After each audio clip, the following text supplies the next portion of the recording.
Church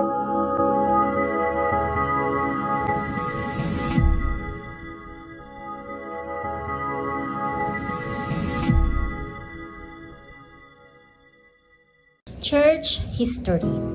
Ang buluhaton sa Ginoo nagsugod sa dili pa sa regular ang panagtigom, una sa kalalang residence pinaagi sa prayer cottage uban sa mga elders sa bula nga sila Jimmy Salcedo, Frances Baquero ug Salvador Valdivieso.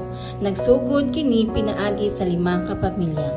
Visitasyon Kalalang and Family, Salvacion de la Cruz, Merla Velar, Alvaro Jocelyn and Family, Angelita Robio. Nahimo usab nga adunay panagtigom nga nahitabo sa panimalay sa Mr. and Mrs. Bema Cordero. Uban ni Pastor Antonino Quino, nakauban usab si Pastor Jose Ansha sa panahon sa prayer meetings.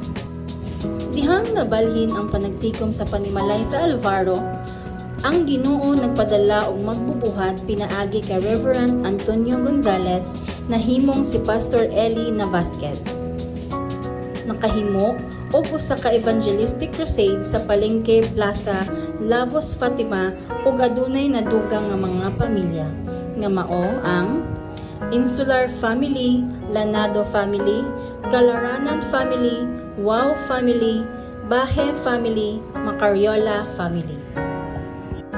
Human sa 3 ka bulan sa pagpamuhat ni Pastor Eli Navasquez, nagpadayon ang mga buluhaton pinaagi sa pagtabang sa Shekinah Bible student sa personahe ni Pastor Gerardo Batislaon ug Marites Villar.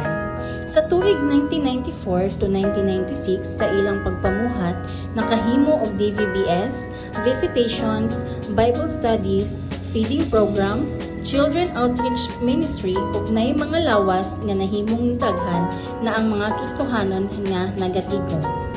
Sa tuig sa 1997-1998, nagpadayon ang buluhaton sa pagpamuhat ni Pastor Samuel Salcedo, kauban niya sila Pastor Brinry Entrepido, Eva Descaliar, Gingging Caminade, Nene Peru, Joy Stel. Nagpadayon ang regular na panimbahon o mga programa sa simbahan sama sa DVBS, feeding programs, cottage prayers, Bible studies ug uban pa. Sa tuig 1998 to 2007, uban sa pagdumala ni Reverend Crescenciano, nagkasabot ang mga Kristohanon nga ibalhin ang panagtigom sa lote nga gipinag-iyahan sa Lanado Family. Sa tuig 2001, gibalhin ang building sa simbahan gikan sa Alvaro Residence ngadto sa Lanado Residence ug nahimo nga didto ang mga panagtigom. Sa pagpamuhat ni Reverend Crescenciano, kauban sa mga Kristohanon, nakahimo ang simbahan sa una-una nga water baptism. Sa katuluan ka beses sugod sa iyang pagpamuhat. Ug pinaagi niini nahimo nga naila ang simbahan sa district biglang isip usa ka organized nga simbahan. Ubay-ubay na ang mga Kristohanon nga nadugang sa buluhaton sa Ginoo sa iyang pagpamuhat. Sa tuig sa 2008, adunay 2 ka bulan nga nagamit ug ang hiyas sa atong mga leaders ug pipila ka kauban sa simbahan sa pagwali sa bulong sa Ginoo samtong wala pay magbubuhat. Sa personahe ni Pastor Ronald Ramirez, namuhat siya sulod sa 10 ka bulan ug nakabuhat og buluhaton sama sa evangelistic crusade, visitation ug cell group ug nahimo nga nahasa ang mga kauban sa ilang mga hiyas sa buluhaton sama sa pagdumala og cell group, pagwali, pag-awit ug daghan pa. 2 ka bulan human ni Pastor Ramirez nagpuli-puli ang mga elders ug deacon sa pagwali hangtod sa tuig 2009.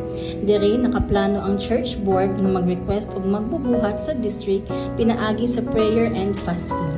Gitubag dayon sa Ginoo ang mga pag-ampo.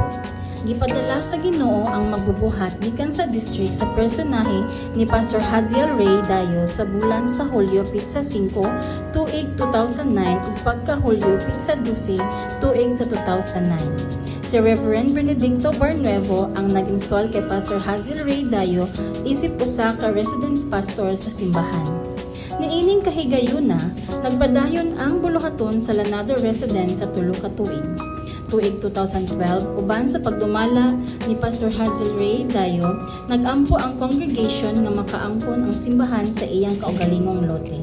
Ug tubag sa Ginoo, pinaagi sa instrumento nga mao si Mr. and Mrs. Erlinda Catayas, mihanyag sa simbahan nga adunay duha ka bakanting lote duol sa maulang gihapon nga block. Sa tuig sa 2013, uban sa pagdumala ni Pastor Hazel Ray, naghiusa ang kongregasyon sa pag-ambag aron mabayaran ang maong lote. Abril tuig sa 2013, nakabalhin sa bakong lote ang simbahan hangtod nga nagpadayon ang buluhaton grasya sa Ginoo kini nga mga kaigsuonon.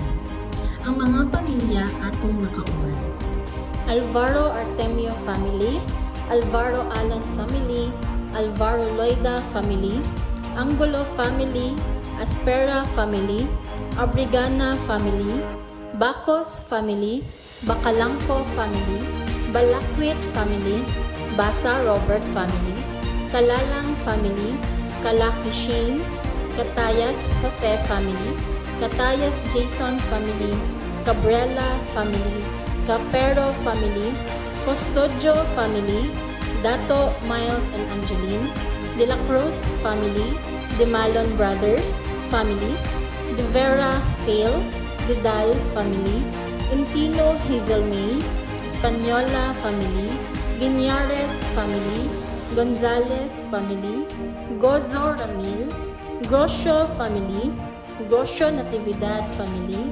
Villar family, Intod family, Liboon family, Libarios family. Loma family, Macan Janice, Maaga Jazel, Magwan family, Matoliano family, Mulato family, Moranos Ricky, Mokia family, Mendoza family, Mondihar, Novino family, Ogayon Adrian, Otero Sol family, Otero Childs, Upos Janice, Oybobulante Randy family, Oybobulante Rogelio family, Parton family, Prias family, Roseliero Samuel, Bricanya family, Rolio Jafel family, Robio Rico family, Robio Mr. and Mrs. Sheila family, Saklot Manuel family, Saklot John Lester family, Solicito Jonathan family, Solicito Mr. and Mrs. John Lloyd family, Suay family, Tano family, Tadefa family, Tapik family, Toraba family, Timtim family, Tumampos family, Umapas family, Villano Merli, Yang family, Virador family. Ug sa karon, as of September 17, 2024, aduna kitay 88 bona fide members niining Fairview Alliance Church. November 19, newly baptized, Mrs. Lizelle Intod, Mr. Ernie Intod, Intod Adela, Intod Nicole, Intod Hannah, Noveno family. The Lord said, "Upon this rock I will build my church, and the gates of hell will not prevail against it." He has done great and marvelous things, and we are elated with joy and gladness.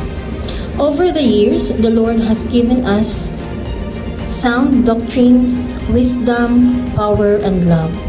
He has kept, strengthened, and healed us. He has delivered, freed, rewarded, and blessed us mightily. Bless the name of Jesus.